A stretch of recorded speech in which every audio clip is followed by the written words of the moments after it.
If you walked into a jazz club in the 1950s, you'd see a man on stage, wearing a tuxedo, standing close to the microphone, singing with his eyes closed. His name was Tony Bennett. And he wasn't just singing, he was keeping an art form alive. This is Tony's journey from New York's poor streets to the world's most prestigious stages. From there to the alienation of the rock era, and finally to being recognized as a legend. This is the story of a man who protected his principles instead of following trends. And perhaps for the first time, you'll see how that timeless voice echoes forever. The 3rd of August 1926, in New York's Queens neighborhood, Anthony Dominick Benedetto was born. His father, John, was a grocer and tailor who had immigrated from Calabria, Italy. His mother, Anna, came from Astoria, Italian immigrant family. They were genuinely poor. Tony grew up on Astoria's narrow streets, in a neighborhood thick with Italian immigrants. The air smelled of fresh bread from corner bakeries and garlic from family kitchens. Italian was always spoken at home. English was the street language, but Italian was the language of the heart. And songs were sung constantly. These weren't American popular songs. These were melodies from the old world. Neapolitan folk songs his mother sang while cooking. Operatic arias his father would hum while sewing in his small tailor shop. Tony absorbed those melodies into his being and never forgot them. They became part of his DNA, shaping the phrasing and emotional depth of the voice that would touch millions. When Tony was just 10 years old, tragedy struck. His father died suddenly. Heart attack. No warning. The family was devastated emotionally and financially. Anna took whatever work she could find, mostly in garment factories, sewing piecework for pennies per item. The hours were brutal, the pay barely enough. Tony and his siblings struggled constantly. But Anna, despite everything, never stopped singing. Even in grief, even in grinding poverty, music remained. Tony started singing on the street to help out for a few cents. He'd stand on street corners in Manhattan, in subway stations, anywhere people gathered. "Kid, you've got a nice voice," strangers would say, pausing briefly. But they wouldn't always give money. Times were hard for everyone. Tony didn't care about the money. He loved singing, not for the coins, for the feeling. For that magical moment when the world disappeared and only the melody remained. During his teenage years at the New York School of Industrial Art, Tony became seriously interested in both his passions. He studied drawing and painting, learning classical technique and composition.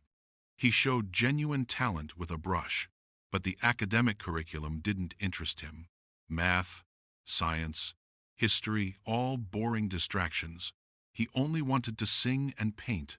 Art, Tony would say decades later, when he'd become a respected painter, is speaking without words, whether with voice or brush.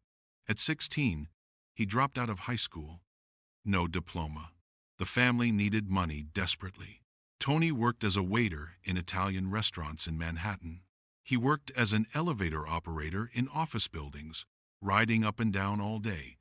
He sang for tips whenever possible, but at night he'd find his way to small clubs, local bars, anywhere someone might let him hold a microphone. No one knew his name, but he didn't mind. Because any stage, no matter how small or shabby, felt like home. In 1944, World War II was raging across Europe. Tony was 18. The draft came. He was sent to Europe with the 63rd Infantry Division, fought across France in the freezing winter and into Germany during the final brutal months. He saw terrible things. Death was everywhere, casual and constant. Bodies in the snow, villages reduced to rubble. One day, in Germany, he encountered a German soldier, a young boy, couldn't have been more than 16, terrified and alone. Tony raised his rifle. His finger moved to the trigger. But then he looked at the boy's face, saw the fear, saw himself. He's someone's son too, Tony thought. Just a scared kid wearing a different uniform. And he didn't fire. The German boy looked at him, then ran. Tony let him go. That moment haunted Tony for years. The war changed him fundamentally. He began to hate violence in all its forms, began to believe deeply in peace, and came to believe that music could change the world, could build bridges where bullets only destroyed. After returning from war in 1946, shell-shocked and changed, Tony came back to New York. Thanks to the GI Bill, he was able to study music formally. He enrolled at the American Theater Wing, studying the bel canto vocal technique. He worked with vocal coaches who taught him breath control from the diaphragm, proper phrasing, the technical foundations of the voice as instrument. He developed his natural gift systematically, but never changed one fundamental thing: his natural, conversational style. Tony believed in natural singing, in intimate delivery, without forcing. The voice, he'd say throughout his career, should be natural, as if you're speaking to one person, intimate, real. In 1949, he was singing in small clubs around Greenwich Village, working for almost nothing, sometimes just tips. One night he was performing with the legendary Pearl Bailey at a modest venue. Bob Hope, the famous comedian and entertainer, happened to be in the audience. He listened to Tony's entire set and was genuinely impressed by the young singer's warm, authentic delivery. After the show, Hope came backstage. "Kid, you've got something special. I want you to tour with me," Hope said. Tony couldn't believe it. Bob Hope! One of America's biggest stars. But it was real. And it would change everything. Bob Hope took Tony on tour across the entire country. Major theaters, real audiences, actual money for the first time. But there was a practical problem. The name, Anthony Dominick Benedetto, is too long for a marquee. Hope said, "Nobody will remember it. You need a short stage name." And that night, Hope simply said, "How about Tony Bennett?" And just like that, Tony Bennett was born. The name was short, memorable, American. But Tony, now Bennett to the public, never forgot his Italian heritage. He was always Benedetto in his heart. He kept that name for his artwork, signing paintings Benedetto throughout his life. But on stage, to the world, he was Bennett. In 1950, Mitch Miller at Columbia Records heard Tony and signed him immediately. His first single came out, Boulevard of Broken Dreams, moderate success. People heard that voice on their radios, soft, sincere, genuine, and they responded. In 1951, the real breakthrough came, Because of You. The song climbed the charts and sat at number 1 for 10 consecutive weeks. Massive hit. Tony Bennett was suddenly a household name. But the song that would define his entire career came in 1962, I Left My Heart in San Francisco, Ralph Sharon and George Corey's beautiful tribute to the city. Tony almost didn't record it, thinking it was too special for him, but he did. And that song made Tony Bennett immortal. It won Grammys and became so identified with Tony that people couldn't imagine anyone else singing it. The 1950s and 60s were Tony's first golden age. He'd perform regularly in Las Vegas at the great hotels, give concerts at Carnegie Hall to sold-out crowds, was genuine friends with Frank Sinatra, who respected Tony's pure singing above all others. Dean Martin, Sammy Davis Jr., the entire entertainment aristocracy knew and admired him. He was around the legendary Rat Pack circle, but never quite a full member, because Tony was fundamentally different. He didn't drink heavily, didn't gamble, just focused obsessively on music. "I'm not an entertainer," he'd explain to interviewers. "I'm a singer. That's all I want to be." But in the late 1960s, everything changed. Music transformed. Rock and roll exploded into mainstream dominance. The Beatles, Rolling Stones, Bob Dylan. Young people weren't listening to Tony Bennett anymore. They wanted electric guitars screaming, wanted rebellion. Tony's music was suddenly considered for old people.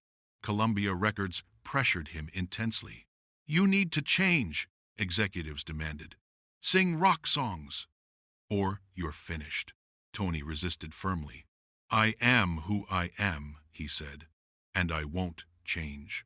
In 1972, Columbia Records dropped him, terminated his contract after more than 2 decades.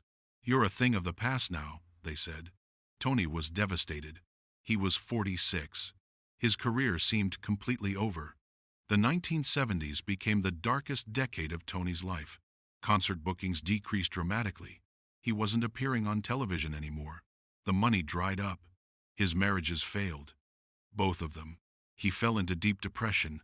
Who was he without the stage? In a moment of desperation, he even briefly touched cocaine. In 1979, he overdosed. Not intentionally suicidal, but careless, broken. He found himself on the bathroom floor. "What is this?" he asked his reflection. "I'm not this person." And that night, he made an absolute decision. He would never touch drugs again, and he never did. In 1979, his son Danny Bennett stepped in. "Dad, I'm going to manage you," he said. Tony was skeptical. "Son, you don't know the music business. But I know you," Danny said with conviction. "And I'm going to remind the world." Danny began rebuilding Tony's career from absolute zero. They started from the bottom. Small jazz clubs in New York, university campuses where young people might be curious, anywhere that would book them. Danny's strategy was brilliant. Positioned Tony not as outdated, but as classic. Timeless. "My father isn't old-fashioned," Danny would tell anyone who'd listen. "He's a classic. Some things don't go out of style. They simply are." In the late 1980s and early 92nds, something unexpected began happening. A new generation started discovering Tony Bennett, not as nostalgia, but as genuine appreciation for craft, for authentic singing, for real artistry in an increasingly artificial pop landscape. Then came the miracle, MTV. The channel that defined youth culture invited Tony for their Unplugged series in 1994. Industry insiders were baffled. What will the old crooner do on MTV? But Tony, now 68, walked onto that stage, faced a young audience who'd never heard of him, and sang those old songs, "I Left My Heart in San Francisco," "The Good Life." And something magical happened. The young audience didn't just politely applaud. They were genuinely moved. They listened with real attention and understood good music transcends generation. Quality is timeless. The MTV Unplugged album sold platinum, won Grammys. And Tony Bennett, at 68, was at the peak again, bigger than ever. The 1990s and 2000s became Tony's extraordinary second golden age. He began doing duets with young artists across every genre: Lady Gaga, Amy Winehouse, K.D. Lang, Elvis Costello, artists who genuinely revered him. "They make me feel young again," Tony would say. In 2011, he released Duets 2, with Lady Gaga prominently featured. Their version of The Lady is a Tramp became a hit. 2 generations, 60 years apart. Tony was 85, Gaga was 25. But on stage, singing together, age disappeared. Only music mattered, and a genuine friendship formed between the jazz legend and the pop star. But time was passing. Tony was aging. In 2016, devastating news came. Tony was diagnosed with Alzheimer's disease, the progressive brain condition that steals memory, identity, everything. Words began to disappear. Names became elusive. Conversations grew difficult. But something miraculous remained. Music stayed.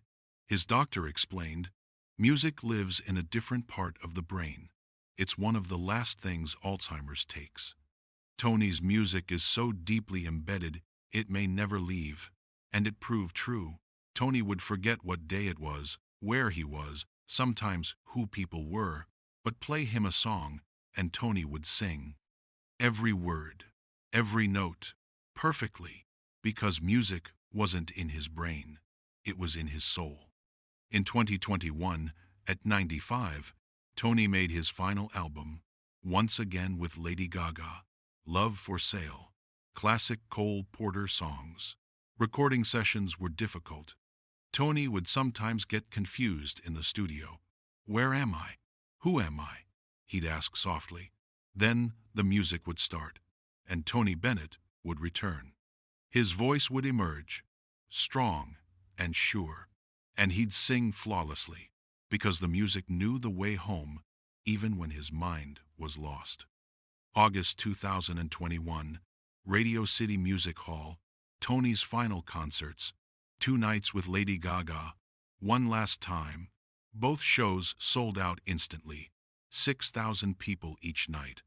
Tony took the stage at 95, frail but determined. Lady Gaga held his arm, guided him gently. They sang together.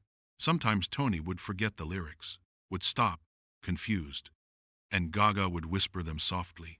Tony would smile and continue. The audience watched through tears, because everyone understood this was farewell. After the final song, Tony stood at the stage edge, looked out at the standing, weeping crowd, and smiled. "Thank you," he said simply. His voice trembled, but the music never had. The 21st of July, 2023, Tony Bennett died peacefully at 96, in New York, at home, family beside him. Music played in the background. I left my heart in San Francisco. That song, always that song. The world mourned, but his voice remained. Thousands of recordings, hundreds of songs spanning 8 decades, and a legacy proving something essential. Integrity wins.